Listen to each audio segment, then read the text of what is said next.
GMA Weather, serbisyong totoo ng GMA News. Sa mga kapuso po nating may lakad ngayong araw, magdala ng payong o pananggas sa ulan. Base kasi sa datos ng The Weather Company, hanggang katamtamang ulan at thunderstorms ang mararanasan sa northern at central sections ng Luzon. Sa Metro Manila, mataas po ang tsansang umulan sa hapon at gabi.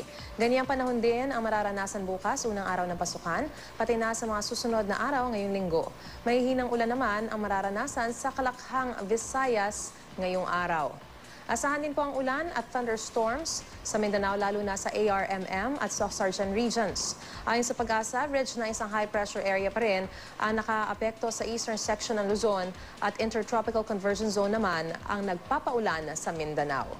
Para sa iba pang weather update, bisitahin ang website at social media accounts ng I Am Ready PH. Magplano para sigurado, I Am Ready, serbisyong totoo ng GMA News.